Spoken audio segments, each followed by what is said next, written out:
ভক্তি যার ভগবান তার সর্বশাস্ত্রে কয়, আর ভক্তি না থাকিলে কৃষ্ণে ভজিলেই কি হয়।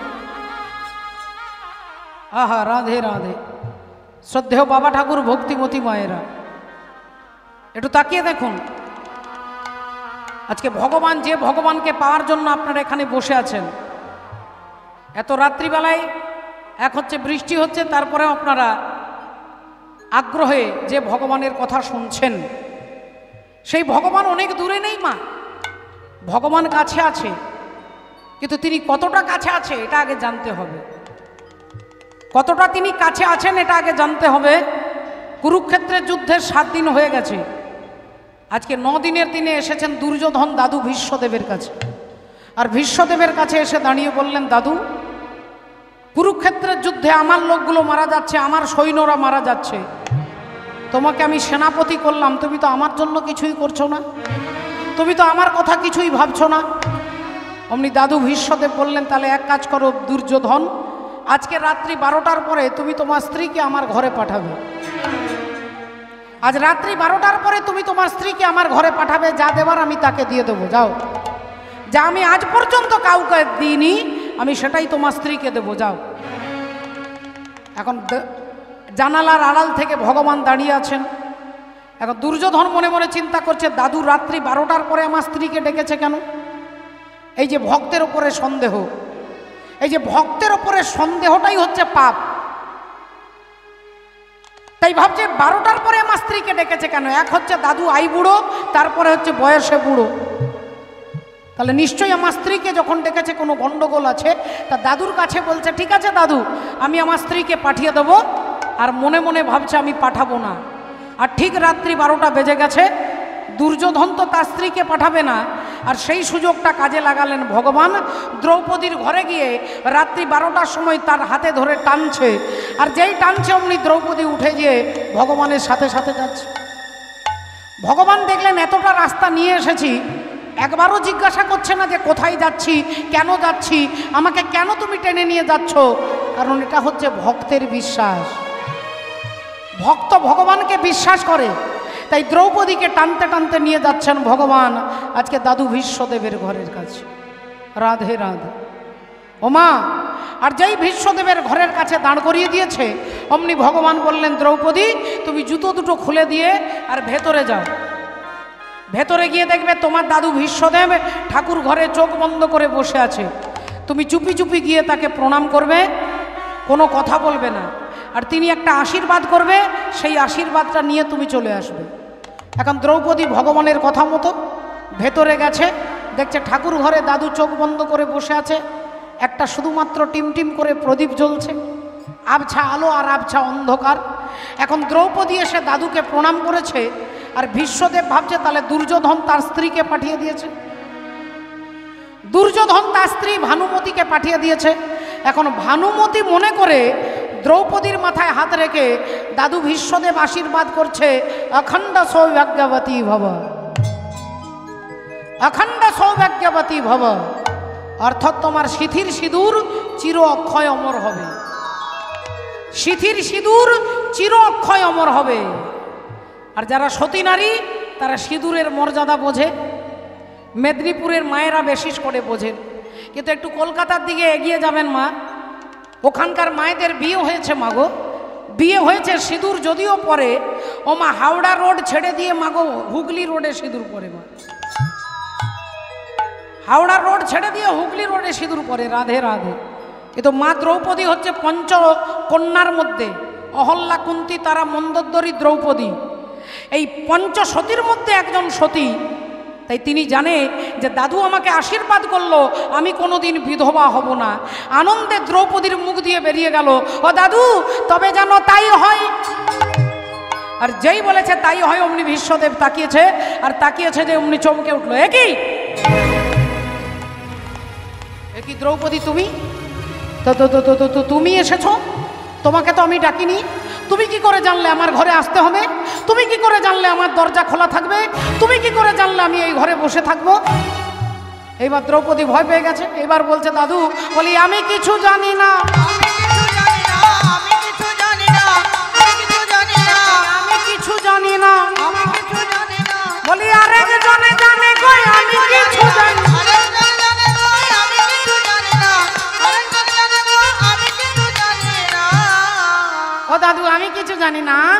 জানি না। কি করে জানলে তুমি এখানে আসতে হবে? কে তোমাকে নিয়ে এসেছে? ওই তো সে তো তোমার ঘরের দরজার বাইরে দাঁড়িয়ে আছে। আর অমনি ভীষ্মদেব পাগলের মতো ছুটতে ছুটতে যাচ্ছেন, ছুটতে ছুটতে পাগলের মতো যাচ্ছেন। মাধব হে মাধব, মাধব হে মাধব,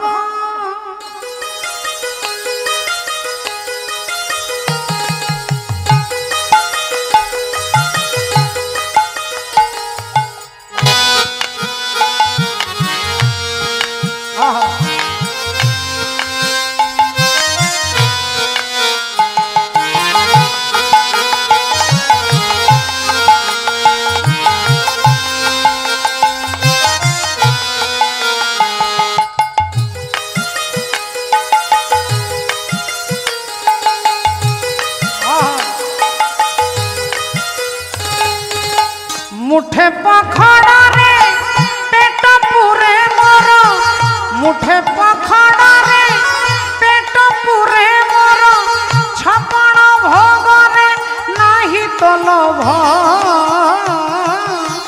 মাধব হে মাধব, হে মাধব, মাধব হে মাধব,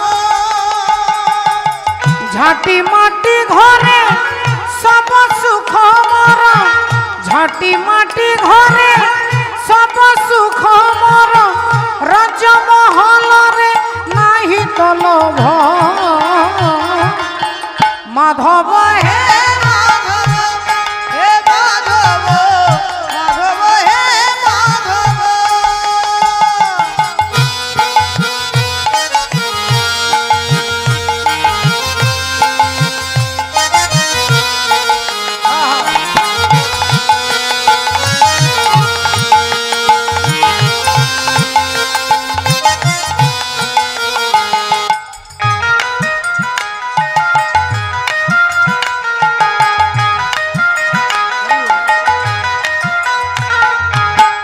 বাটিয়ে সম্পত্তি লোড়া নাহি মোর, বিপাদ বাটিরে হে চিড়িয়া। হে জগন্নাথ, এটা জগন্নাথের গান মাগো, উড়িষ্যার উড়িয়া ভজন, যেখানে জগন্নাথকে বলছেন যে হে জগন্নাথ, আমি 56 ভোগ তোমার কাছে চাইব না, আমি দুটো যদি পান্তা প্রসাদ, পান্তা ভাত, পান্তা প্রসাদ যদি আমি পেট ভরে খেতে পাই, আমি তোমার কাছে 56 ভোগ চাইব না। আমি তোমার কাছে দাঁড়াতে পারি, তোমার কাছে দাঁড়ানোর মতো আমার দুটো পায়ে যতটুকু মাটি, সেইটুকু মাটি তুমি আমাকে দিও, আমার সম্পত্তি জায়গা জমির দরকার নেই। তাই বলছে বাটিয়ে সম্পত্তি লোড়া নাহি মোর, দীপাদ বাটিরে হে চিড়িয়া। নিজরে কাহিঠি লোভ করিনি রে, এ দেহরে দিনে লাগিব নিয়া। খন্ডিয়ে লুগারে লাজ লুচে মোর, খন্ডিয়ে লুগারে লাজ লুচে মোর, খন্ডুয়া খন্ডরে নাহি তল ভ। মাধব হে মাধব, হে মাধব, মাধব হে মাধব, হে মাধব, হে মাধব, হে মাধব, হে মাধব, মাধব, মাধব হে মাধব। ভক্তিমতী মায়েরা দরজার কাছে এসে দাঁড়িয়ে দেখছেন ভগবান কৃষ্ণ দাঁড়িয়ে আছেন। অমনি ভীষ্মদেব চোখের জলে বুক ভেসে যাচ্ছে, আর কাঁদতে কাঁদতে বলছে ঠাকুর, এতটা রাস্তা যদি তুমি আমার জন্য এলে, তাহলে আমার ঘরের দরজার বাইরের কাছে দাঁড়িয়ে আছো, আমার ঘরের দরজার বাইরে দাঁড়িয়ে আছো কেন? তুমি কেন আমার ঘরের ভেতরে এলে না দয়াময়? তুমি কেন দরজার বাইরে দাঁড়িয়ে? টপ টপ করে চোখে জল পড়ছে। ভগবান চোখের জল মুছিয়ে দিয়ে বলছে, ভীষ্মদেব তুমি অমন করে কেঁদো না গো, তুমি অমন করে কেঁদো না। আমি তোমাকে দুঃখ দেওয়ার জন্য তোমার ঘরের দরজার বাইরে দাঁড়াইনি। আমি জগৎকে জানিয়ে দিতে চাই যে আমি একা শুধু বিশ্বদেবের ঘরের দরজার বাইরে নয়, আমি অনন্ত কোটি ব্রহ্মাণ্ডে যত জীব আছে আমি সবার ঘরের দরজার বাইরে দাঁড়িয়ে থাকি, আমি সকলের ঘরের দরজার বাইরে দাঁড়িয়ে থাকি। কিন্তু আমায় আদর করে কেউ ডাকে না, আমায় আদর করে কেউ ডাকে না, আমি যাব বলে দাঁড়াইয়ে থাকি। আদর করে কেউ ডাকে না, আমি যাব বলে দাঁড়াইয়া থাকি। আদর করে কেউ ডাকে না। তাহলে তিনি সকলের ঘরের দরজার বাইরে দাঁড়িয়ে আছে, এই বিশ্বাসটাই আমরা করতে পারি না, এই বিশ্বাসই আমরা করতে পারি না। তাই তিনি লোকে বলে কৃষ্ণ পাষাণ সাড়া দিতে জানে না, আর মন বলে আকুল হয়ে কেউ তো তারে ডাকে না। ও মা, তাই এখানে ঘটনা কি ঘটলো? আজকে ভগবান চোর চোর খেলা খেলতে গিয়ে চোর হয়েছে, সখাগণকে ভক্তদেরকে কাঁধে নিয়েছে। আহা, আর কাঁধে নিয়ে ভগবান আর ভক্ত একা, আজকে একাকী হয়ে ভক্ত আর ভগবানের খেলা হচ্ছে। আজি খেলিছ বিনোদ খেলা সব সখাগণে, খেলিছে বিনোদ খেলা সবে সখাগণে, খেলিছে বিনোদ খেলা সব সখাগণে, খেলিছে বিনোদ খেলা সবে সখাগণে। আর খেলতে খেলতে দেহ থেকে ঘাম ঝরে পড়ছে, আজি সেদি বিন্দু অঙ্গে ঝরে পিপাসার কারণে, সেদি বিন্দু অঙ্গে ঝরে পিপাসার কারণে, সেদি বিন্দু অঙ্গে ঝরে পিপাসার কারণে। তাই সুদাম বলে উঠল, কানাই আমরা একটু জল খাবো ভাই। সুদাম বলছে, ভাই আর খেলবো না, জল পান করব। এ বলে জল পান করব, ও বলে জল পান করব, সবাই পিপাসায় ছটপট করছে, জল খাবে। তা ভগবান বলল, তাহলে এক কাজ কর, তোরা এখানে বস, আমি তোদের জন্য জলটা নিয়ে আসি। যেই ভগবান বলেছে তোদের জন্য জল আমি নিয়ে আসি, অমনি শ্রীদাম বলে উঠল, কানাই আজকে জল আনতে তুই যাবি না ভাই, আজকে তুই জল আনতে যাবি না। কেন না, তোর মাকে আমরা কথা দিয়েছি তোকে দিয়ে আজকে জলও আনতে দেব না, আর তোকে দিয়ে ফলও আনতে দেব না। আমরা জলও আনতে দেব না, ফলও আনতে দেব না। আহা, হরি বল, হরে কৃষ্ণ। তোর মাকে কথা দিয়েছি, তোর মা নাকি স্বপ্ন দেখেছে তোকে নাকি এক বিষধর সর্প দংশন করছে, তোকে নাকি বিষধর সর্প দংশন করছে। তাই মা যশোদা বলেছিল, ওরে শ্রীদাম আজকে তোরা সবাই গরু চড়াতে যা বাবা, আজ আমার গোপালকে নিয়ে যাস না, আমি আমার গোপালকে তোদের সঙ্গে পাঠাবো না। আমি বললাম, কেন মা? তোর মা বলল, আমি স্বপ্ন দেখেছি আমার ছেলেকে সাপে ছোবল মারছে। তখন আমি বললাম, মাগো স্বপ্ন কি আর সত্যি হয়? তুমি চিন্তা করো না মা, তোমার গোপালকে দিয়ে জলও আনতে দেব না, আর তোমার গোপালকে দিয়ে ফলও আনতে দেব না। আজকে সমস্ত কাজ আমরা করব, শুধু তুমি তোমার গোপালকে আমাদের সঙ্গে পাঠিয়ে দাও। তাই তোর মাকে কথা দিয়ে তোকে আমরা নিয়ে এসেছি, তুই খবরদার ভাই জল আনতে যাবি না। বললেন, তাহলে এখন জল কি হবে? সখাগণ বললেন, আমরা জল আনবো, আর আমরা জল এনে তোকে আগে দেব, তারপরে জল পান করব। মায়েরা কথাটা মনে রাখবেন, মা যারা হরি কথা শুনছেন একটু মনে রাখবেন সখাগণ কি বলছে। আমরা যেখানে জল পাবো, জল এনে আগে তোকে দেব, তারপরে আমরা জল পান করব। তুই এই গাছের তলাতে বস। এখন ভগবানকে বসিয়ে দিয়ে সখাগণ জল খুঁজতে যাচ্ছেন, আর আজকে ভগবানের মায়াতে চারিদিকে জল শুকিয়ে গেছে। এখন সখাগণ জল খুঁজতে খুঁজতে খুঁজতে এদিক ওদিক খুঁজতে খুঁজতে ওই কালীদহের রাস্তাটা ধরেছে বাবা। ওই কালীদহের রাস্তা, যে রাস্তাতে কেউ যায় না, ও যে কালিন্দির এক দহে, ওগো কালিও নাগ তাহা রহে। আহা মরি রে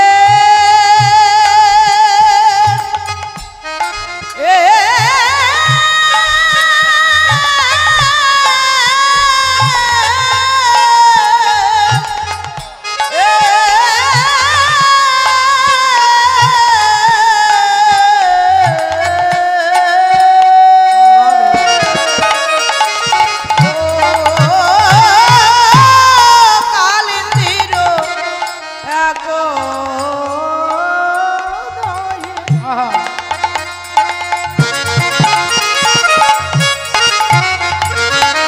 বলি কালিও নাগ তাহা রহে ও যে বিষ জল দহন মানহে বিষ জল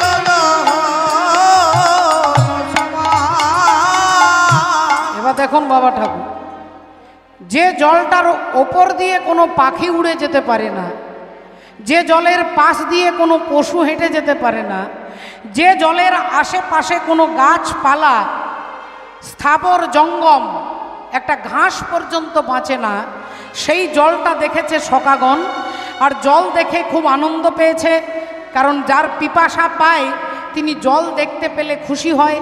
তাই পিপাসায় জল দেখতে পেয়ে আনন্দে ছুটে গেছে, আর ছুটে গিয়ে হাতে করে সবাই জল তুলেছে, আর জলটা তুলে ঢক ঢক করে জল পান করছে। আর যেই জলটা মুখে দিয়েছে অমনি বিষের কাজ শুরু হয়ে গেছে। মা, যে জলের ওপর দিয়ে পাখি উড়ে যেতে পারে না, যার পাশ দিয়ে কোনো প্রাণী যেতে পারে না, সেই জলটা যেই মুখে দিয়েছে অমনি শ্রীদাম চিৎকার করছে, আমার বুকটা জ্বলে গেল। সুদাম বলছে আমার জ্বলে যাচ্ছে।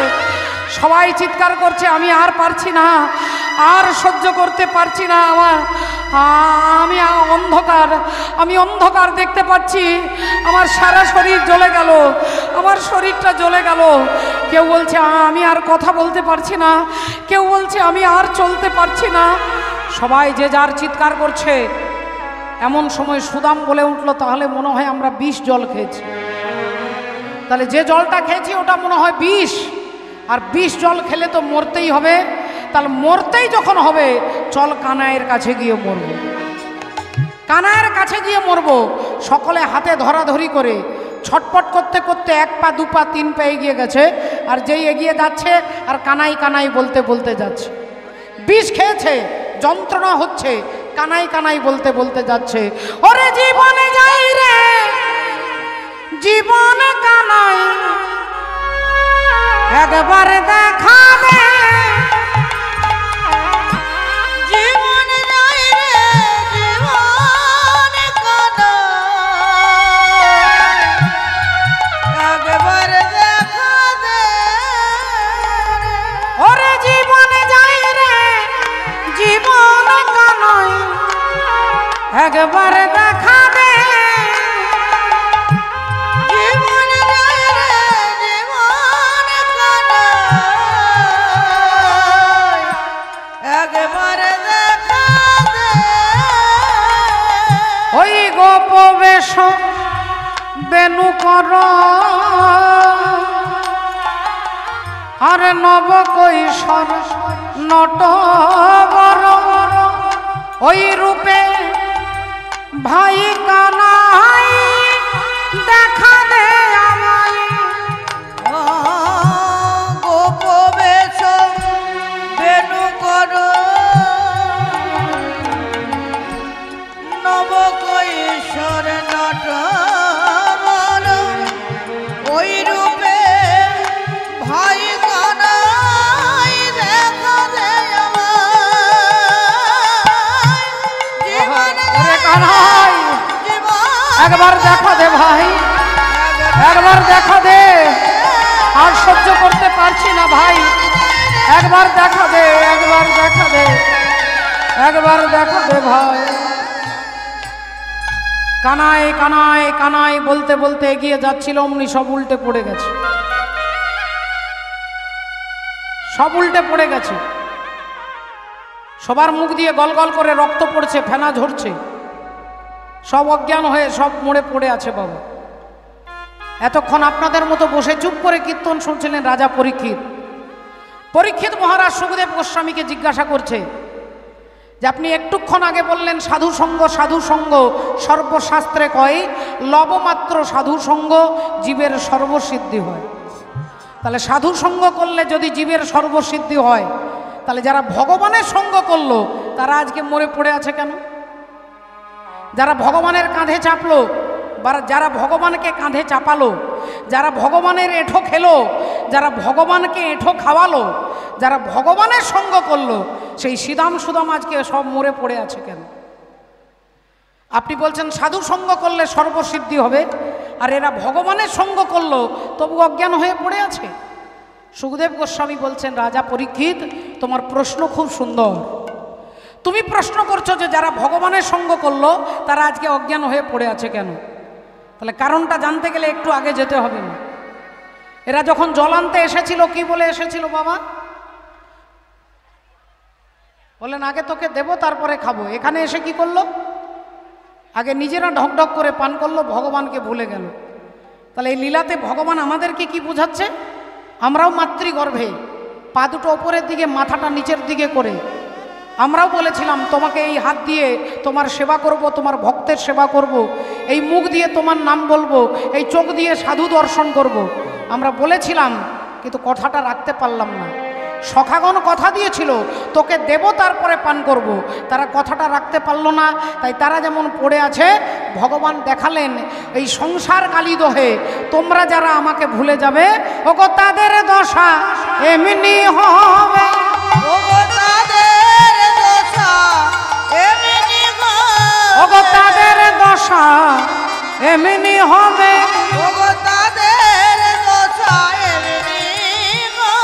ও যারা আমার কথা ভুলে যাবে, তাদের দশা এমনি হবে, যারা আমার কথা ভুলে যাবে, তাদের দশা এমনি হবে। ও যারা আমার কথা ভুলে যাবে, চিরকালে প্রাণ হারাতে হবে, হরি হরি বলো সবে, প্রাণ হারাতে হবে, আমার কথা ভুলে যাবে, সকালে প্রাণ হারাতে হবে, ওগো তাদের দশা।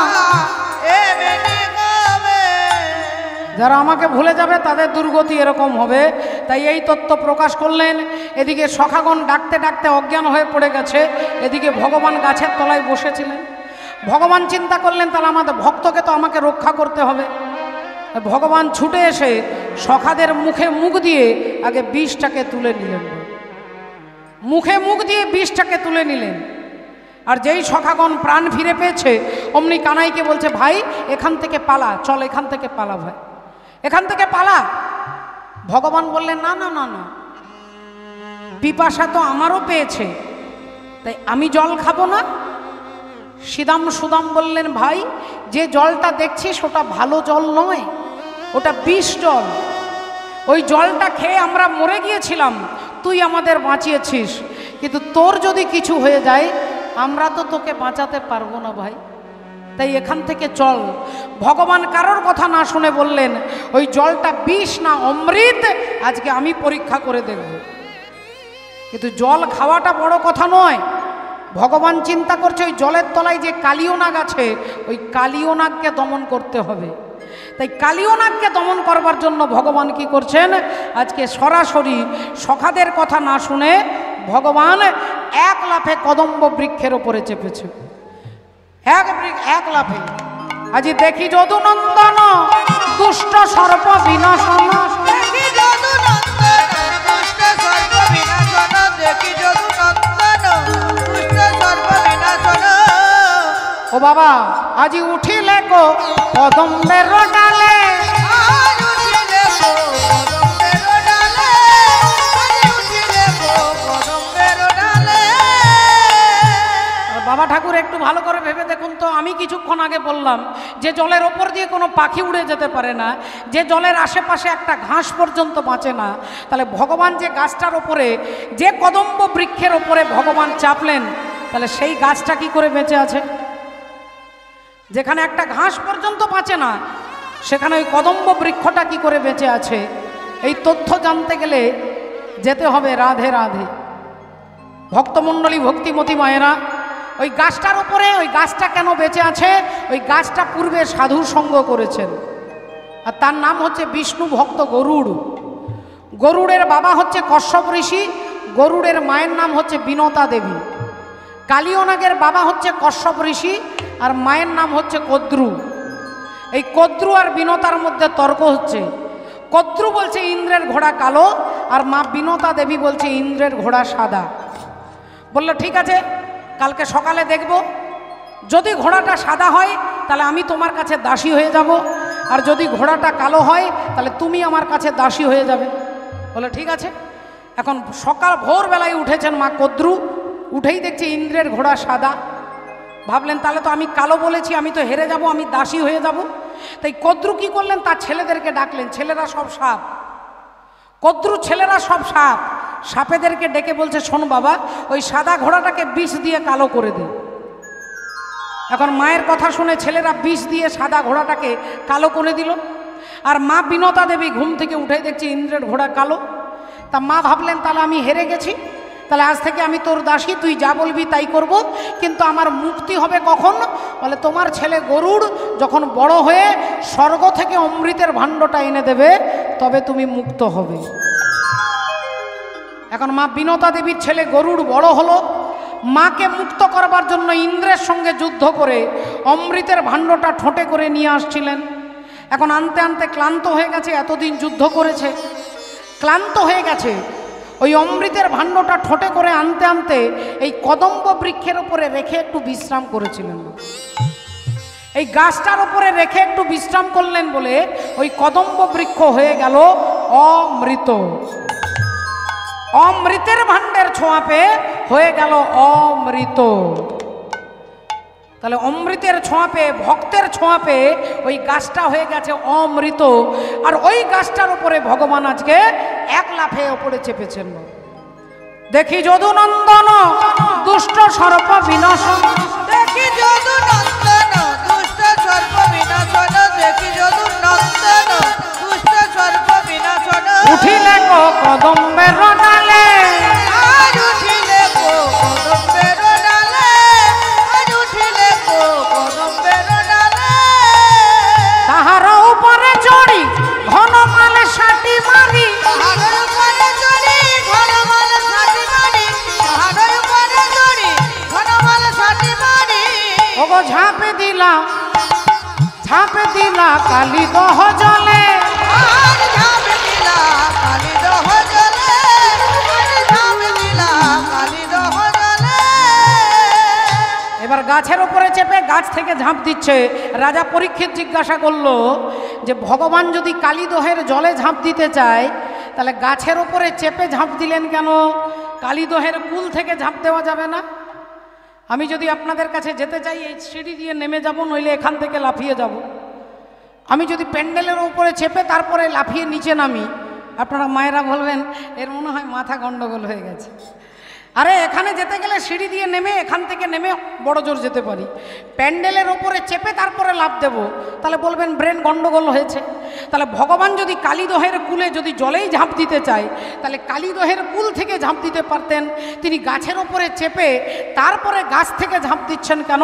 না ভগবান দেখাচ্ছেন যে ওই কালীয়নাগকে দমন করার জন্য আমি যেমন অমৃতরূপী কদম্ব বৃক্ষকে আশ্রয় করে ঝাঁপ দিচ্ছি, তদ্রূপে হে কলির জীব, তোমরা যদি তোমাদের দেহের ভেতরে যে কামরূপী কালীয়নাগকে দমন করতে চাও তাহলে অমৃতরূপী আগে গুরুর চরণ আশ্রয় করো, আগে গুরুর চরণ আশ্রয় করো, গুরুর চরণ আশ্রয় করো, আগে গুরুর চরণ আশ্রয় করো, গুরুর চরণ আশ্রয় করো। ওরে ভবনদী পার হতে বলে গুরুর চরণ আশ্রয় করো, ভবসাগর পার হতে বলে রাধে নিতাই গৌর সীতানাথ ব্রহ্মানন্দে। ভবসাগর পার হতে বলে গুরুর চরণ আশ্রয় করো। মাননীয় ভক্তমণ্ডলী, ভক্তিবতী মায়েরা, তাহলে আমি যেমন কদম্ব বৃক্ষকে আশ্রয় করে ঝাঁপ দিচ্ছি, তোমরা গুরুর চরণ আশ্রয় করে তারপরে কামরূপী কালীয়নাগকে দমন করা যাবে। রাধে রাধে। তাই ভগবান কি করলেন? এক লাফে জলের মধ্যে ঝাঁপ দিয়েছে। আর যেই জলে ঝাঁপ দিয়েছে, রাধে, ও বাবা যেই জলে ঝাঁপ দিয়েছে জলের তলায় কালীয় নাগ চমকে উঠল, কে কে আমার জলে ঝাঁপ দিয়েছে? আর আমার জলে ঝাঁপ দিয়ে এখনো বেঁচে আছে, এত বড় সাহস কার? এত বড় সাহস কার? আমার জলে ঝাঁপ দিয়ে এখনো বেঁচে আছে। তাই দেখবার জন্য কালীয় নাগ ফনা বিস্তার করে উঠলেন। আর ফনা বিস্তার করে উঠে চারিদিক তাকিয়ে দেখছে একটা বাচ্চা ছেলে, একটা বাচ্চা ছেলে আমার জলে ঝাঁপ দিয়েছে। সারা জলটা আলোড়িত হয়ে গেছে। তাহলে এই বাচ্চা ছেলেটাকে যদি ধরতে পারি আমি পিষে পিষে মেরে ফেলবো। যদি তোকে ধরতে পারি আমি পিষে পিষে মেরে ফেলবো। ভগবান বললেন, ইয়ে যথা মাম প্রপদ্যন্তে তাংস তথৈব ভজাম্যহম মম বর্তানু বর্তন্তে মনুষ্য পার্থ সর্বস্ব। আমাকে তুমি ধরতে চাও, আমি তো ধরা দেবার জন্যই এসেছি। কিন্তু তুমি যেমন ভাবে আমাকে চাইবে আমি তোমাকে সেইভাবে ধরা দেব। তুমি তো ধরে আমাকে চুমু খাবে না, তুমি ধরে আমাকে কোলে নেবে না, তুমি আমাকে মারবার জন্য ধরবে, তাই আমি তোমাকে তোমার মতোই ধরা দেব। বজ্রাদপি কঠোরানি মৃদুনি কুসুমাদপি। ভগবান হয়ে গেলেন শক্ত পাথরের মতো। আর পাথরের মতো শক্ত হয়ে ভগবান দাঁড়িয়ে আছে। আর কালীয় নাগ ভাবছে তাকে ভালো করে ধরে আর যেই পিষে দেবো অমনি হরিবোল হয়ে যাবে। এখন সাপ যেভাবে ধরে ভালো করে পেঁচিয়ে পেঁচিয়ে ধরে এবার ঘষছে বাবা দেহটাকে। যখন ঘষছে এখন ভগবান তো পাথর হয়ে গেছে, আর পাথরের মধ্যে যখন দেহটাকে ঘষছে তখন নিজেরই চামড়া উঠে যাচ্ছে, রক্ত পড়ছে, জ্বালা করছে। কালীয় নাগ ভাবলেন তাহলে একে ঘর্ষণ করে লাভ নেই, একে দংশন করে দেখব, একে দংশন করব। ভগবান বললেন, আচ্ছা বেশ, তাহলে তাই করো। আর যেই কালীয় নাগ ভগবানকে সজোরে ছোবল মেরেছে অমনি কালীয় নাগের দাঁত সব ভেঙে পড়ে গেছে। দাঁত ভেঙে গেছে। মানে হরি বল। ভক্তিমতী মায়েরা ওইখানে যে ঠাকুমা বসে আছে, ঠাকুমারও দাঁত নেই, কালীয় নাগেরও দাঁত নেই। একটা ঠাকুমার লাভ আছে, সকালবেলায় উঠে তাকে ব্রাশ করতে হয় না, তাকে দাঁত মাজার ঝামেলা নেই বাবা। কালীয় নাগেরও সেই ঝামেলা উঠে গেছে। এই যেই পিস দাঁতটা ভেঙে পড়ে গেছে কালীয় নাগ ভাবছে তাহলে এই ছেলেটার সঙ্গে পারবো না, আমি পালিয়ে যাই। আর ভগবান বলছে, তুমি যদি আমার চরণে দাও মন তবে হবে তুমি দমন। তুমি যদি আমার চরণে দাও মন তবে হবে তুমি দমন। তাহলে এতক্ষণ তুমি ধরেছ, এবার আমি তোমাকে ধরবো। আজ পাকে পাকে ঘুরে লইয়া না গেলে মেরুদণ্ড ভাঙি যায়। আজ পাকে পাকে ঘুরে লইয়া না গেলে মেরুদণ্ড ভাঙি যায়। আজ পাকে পাকে ঘুরে লইয়া না গেলে মেরুদণ্ড ভাঙি যায়। ঘুরে পাকে পাকে পাকে পাকে ঘুরে পাকে পাকে পাকে পাকে একবার ধরবে যাকে পাকে পাকে হরিবের যাকে ঘুরে পাকে পাকে একবার ধরবে যাকে শ্রী ভক্ত মাকে হরিবের যাকে শ্রী ভক্ত মাকে হরিবের যাকে শ্রী ভক্ত মাকে পাকে পাকে। কালীয় নাগের মেরুদণ্ড ভেঙে গেছে। মেরুদণ্ডটা যেই ভেঙে গেছে কালীয় নাগ ভাবছে তাহলে এর সঙ্গে আমি হরি বল রাধে রাধে। এইবার কি হবে? মেরুদণ্ডটা ভেঙে গেল মানে ভগবানের কাছে এবার মাথাটা নিচু করতে হবে, মাথাটা এবার নিচু করতে হবে, রাধে রাধে। এখন ওপরে কি হয়েছে মা? ওপরে শ্রীদাম সুদাম দাম বসুদাম দেখলো তাদের প্রাণের কানাই ওই কালীদহের জলে ঝাঁপ দিয়েছে। তারা চিৎকার করছে আর বলছে, কানাই তোর মাকে গিয়ে আমরা কি বলবো ভাই? তোর মায়ের কাছে আমরা কেমন করে দাঁড়াবো? মা যশোদাকে গিয়ে আমরা কি করে মুখটা দেখাবো? তুই বলে দে ভাই। আমরা কি বলি যাইব ঘরে ঘরে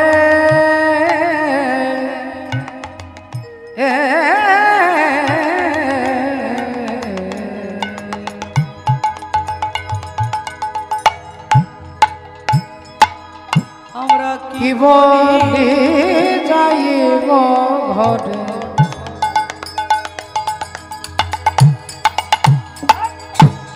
আর কি বলিব যশোদারে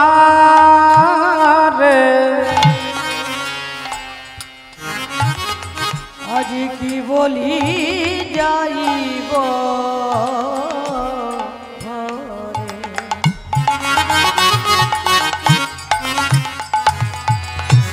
কি বলিব যশোদারে ওগো ধেনু বৎস কাঁদে ভরাই আজি ধেনু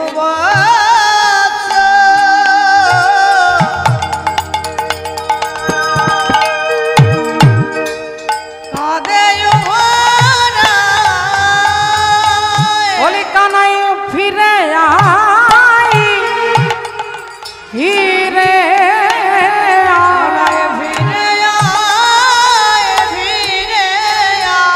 বলি আমাদের ছেড়ে যাসনে কানাই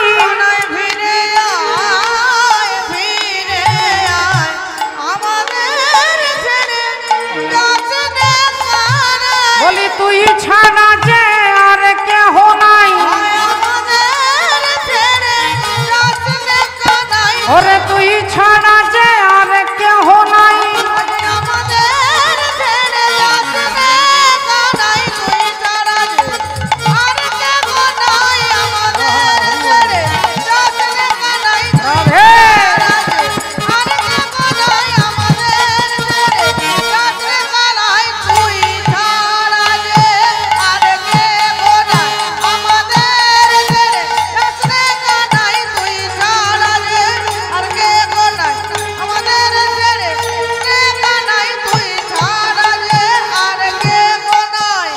ওরে কানাই ফিরে বলি ধেনু বৎস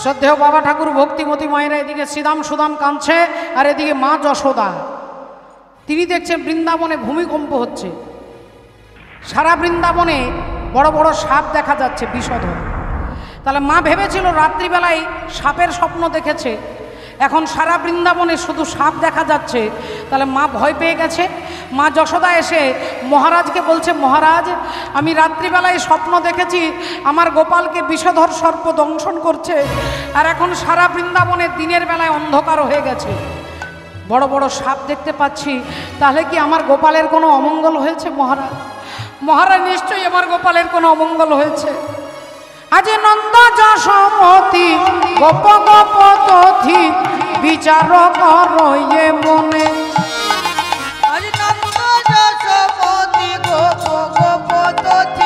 বিচার করয়ে মনে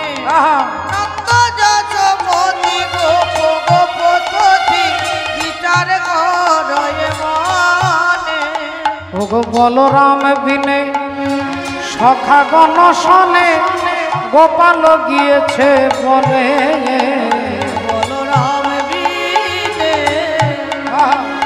সখা গণসনে গোপাল গিয়েছে বনে।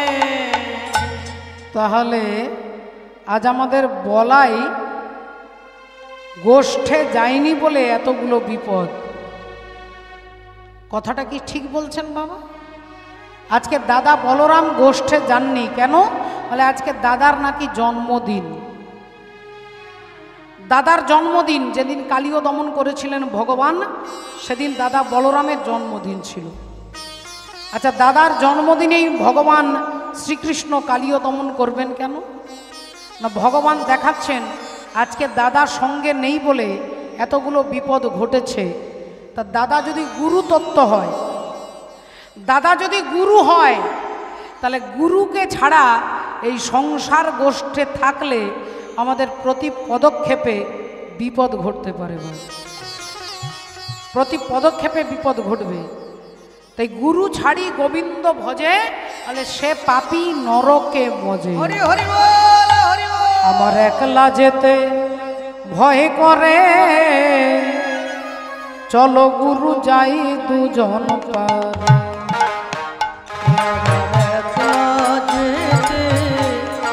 ভয় করে, চলো গুরু যাই দুজন পারে।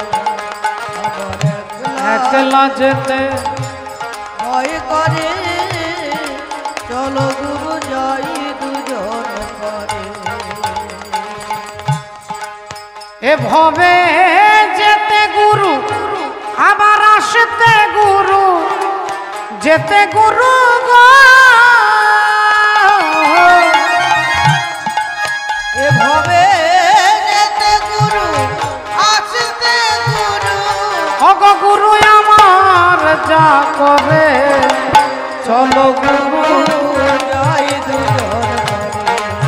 ওই আমার একলা যেতে ভয় করে, চলো গুরু যাই দুজন পারে। ও আমার একলা যেতে ভয় করে, চলো গুরু যাই দুজন পারে। তাহলে গুরুদেবকে সঙ্গে নিয়ে যেতে হবে। আমার দেহ ছিল দেহ ছিল শ্মশান সমান, গুরু গো।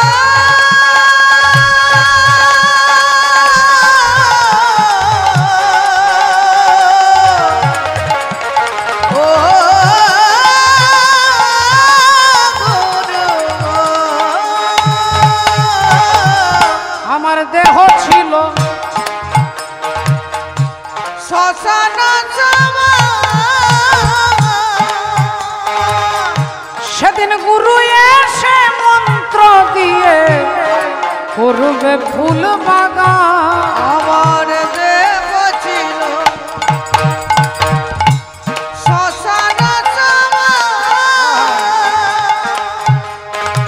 আরে গুরু এসে মন্ত্র দিয়ে করলো ফুল বাগান।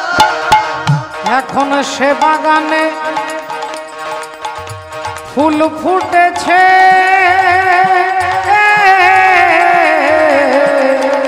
এখন সে বাগানে ফুল ফুটেছে।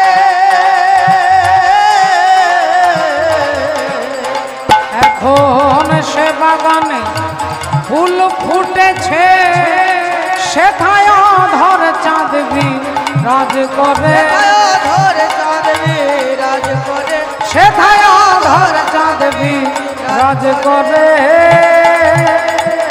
হরি বল। চলো গুরু যাই দুজন পারে, আমার একলা যেতে ভয় করে। চলো গুরু যাই দুজন পারে, একলা যেতে ভয় করে। চলো গুরু যাই দুজন পারে, চলো গুরু যাই দুজন পারে, চলো গুরু যাই দুজন। তাহলে গুরুদেব ছাড়া যখনই গোষ্ঠে যাব তখনই জীবনে দুর্ঘটনা ঘটবে। আজকে মা যশোদা পিতা নন্দ খুঁজতে খুঁজতে যাচ্ছে, ভগবানের পায়ের ছাপ মাটিতে পড়ে আছে, আর ওই ছাপটা দেখতে দেখতে এগিয়ে যাচ্ছে, আর কানতে কানতে মা যশোদা যাচ্ছে। গোপাল গোপাল বলতে বলতে, গোপাল রে গোপাল,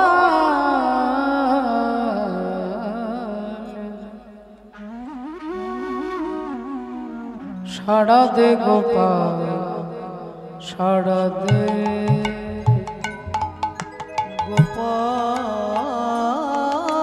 গোপাল রে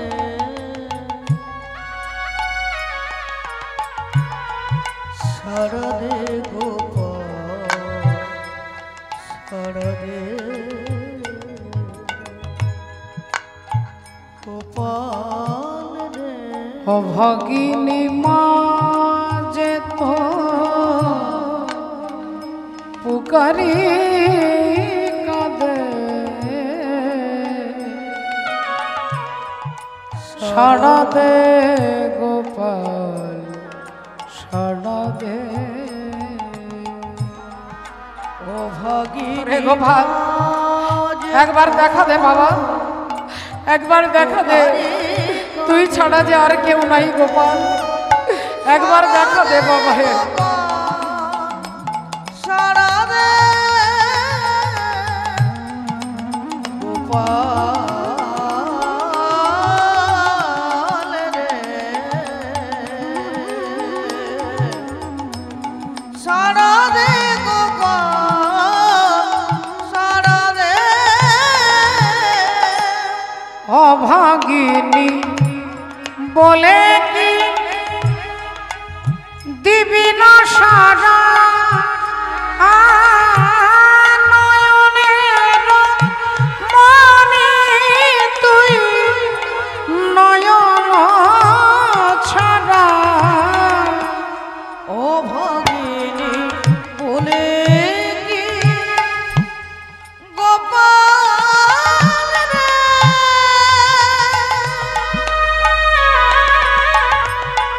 গোপাল রে, একবার সারা রে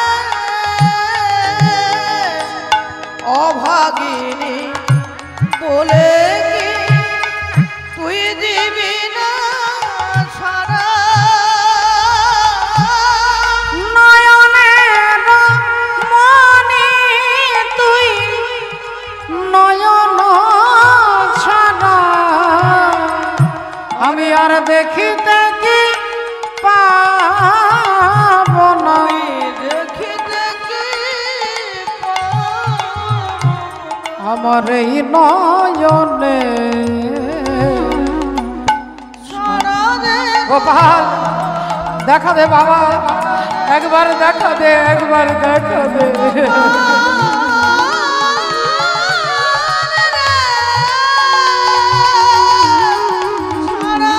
গোপাল, সারা দে, সারা দে গোপাল, সারা দে, গোপাল সারা দে, ওরে গোপাল। সারা দে।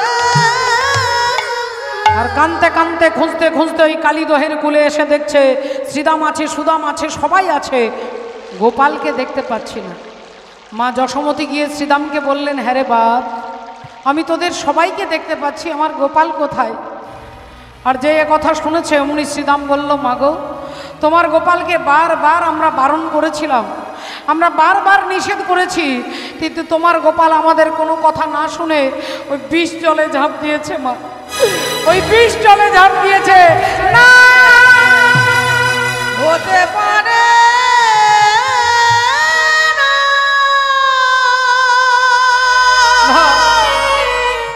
এ হতে পারে না, এ হতে পারে না। আমার গোপাল, আমার গোপাল ওই ভয়ঙ্কর কালীদহের জলে ঝাঁপ দিতে পারে না। তোদের কথা আমি বিশ্বাস করি না। শ্রীরাম বলল, মা তুমি আমাদের যে শাস্তি দেবে আমরা মাথা পেতে নেব, কিন্তু তোমার গোপাল আমাদের কোনো কথা না শুনে বিষ জলে ঝাঁপ দিয়েছে। আর অমনি মা যশোমতী বললেন, তাহলে গোপাল যে জলে ঝাঁপ দিয়েছে আমিও সেই জলে ঝাঁপ দিয়ে আত্মহত্যা করব। এবার মা যশোদাকে কেউ ধরে রাখতে পারছে না, মা যশোদা ছুটে যাচ্ছে জলে ঝাঁপ দেবে বলে, আত্মহত্যা করবে। আর অমনি দাদা বলরাম বাড়ি থেকে ছুটে আসছে। দাদা বলরাম এসে মাকে জড়িয়ে ধরে বলছেন, মা তুমি ওই জলে ঝাঁপ দিও না মা, তোমাকে গোপালের কাছে যেতে হবে না, গোপাল তোমার কাছে আসবে। তোমাকে যেতে হবে না, গোপাল তোমার কাছে আসবে, তুমি শুধু লক্ষ্যটাকে স্থির করো মা। আমরা প্রতিটা মানুষ আমাদের বিভিন্ন রকমের লক্ষ্য থাকে। শিশুর নেহারি লক্ষ্য মাতৃস্তনপানে, মাতালের স্থির লক্ষ্য মদিরা সন্ধানে, সতী খুঁজে পুঁজিবারে পতিরচরণ, আর কুলোটার লক্ষ্য হরে কিসে পরমন। বাঁদরের লক্ষ্য শুধু ফলের বাগান, শুকুনির লক্ষ্য দূর ভাগাড়ের সন্ধান। শৃগালের লক্ষ্য মৃতদেহ লয়ে টানাটানি, আর নিন্দুকের লক্ষ্য শুধু পরনিন্দা গ্লানি। জ্ঞানীর লক্ষ্য শুধু তর্ক উপার্জন, আর ভক্তের লক্ষ্য শুধু শ্রীহরির চরণ। হরি হরি বল, হরি বল। এই লক্ষ্যটাকে স্থির করো, তুমি তোমার গোপালকে পাবে, গোপাল তোমার কাছে উঠে আসবে। আর মা যশোদা জলের দিকে তাকিয়ে আছে, সবাই জলের দিকে তাকিয়ে আছে। আর ভগবান কালীয় নাগের মাথার উপরে চেপে কালীয় নাগকে দমন করছে।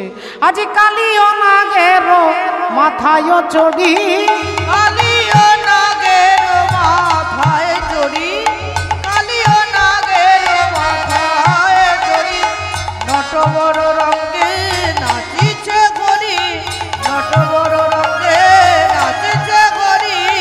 আমার হরি নাচিছে, হরি নাচিছে, আমার হরি নাচিছে, আমার হরি নাচিছে। আহা ফণির শিরে পদ দিয়ে হরি নাচিছে, হরির শিরে পদ দিয়ে হরি নাচিছে, হরির শিরে পদ দিয়ে অধরে মুরলি লয়ে, পদ দিয়ে অধরে মুরলি লয়ে, হরির শিরে পদ দিয়ে অধরে মুরলি লয়ে, হরির শিরে পদ দিয়ে হরি নাচিছে। এখন ভক্তিমতী মায়েরা কালীয় নাগের মাথায় চেপে ভগবান এত ভারী হয়ে গেছে যে ফণাটার ওপরে দাঁড়াচ্ছে সেই ফণাটা ভেঙে যাচ্ছে। কালীয় নাগের মুখ দিয়ে রক্ত বেরোচ্ছে।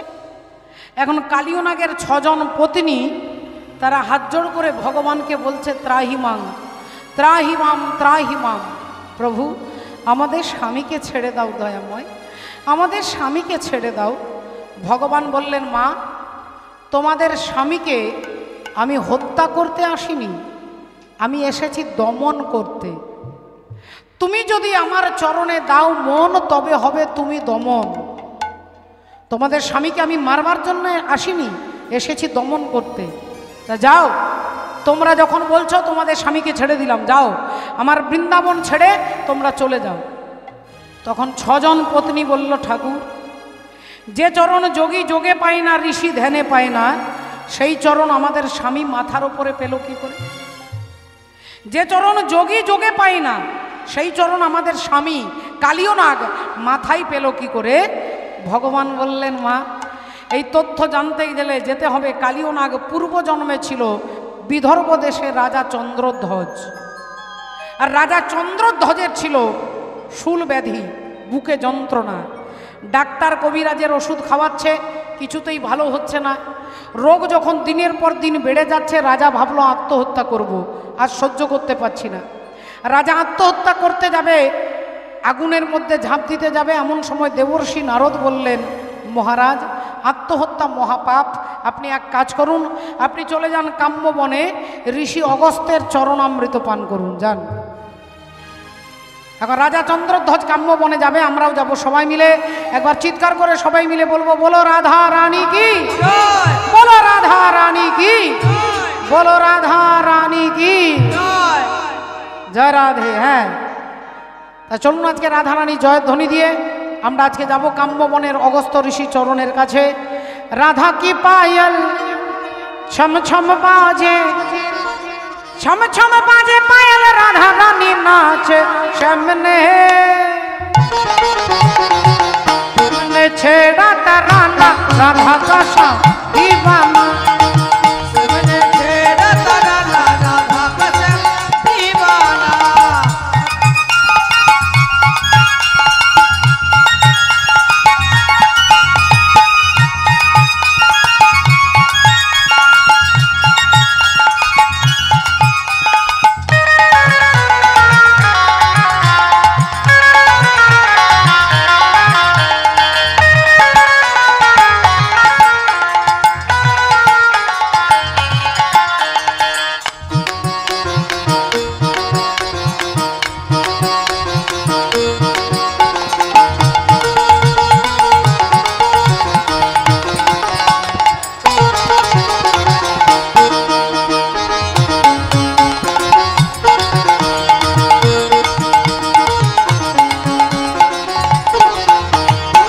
गौर बरन की राधा प्यारी, गौर बरन की राधा प्यारी, गौर बरन की राधा प्यारी, सबली सुरत कृष्ण मुरारी, सबली सुरत कृष्ण मुरारी।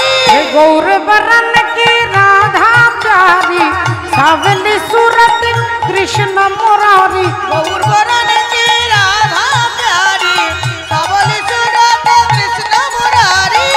राधा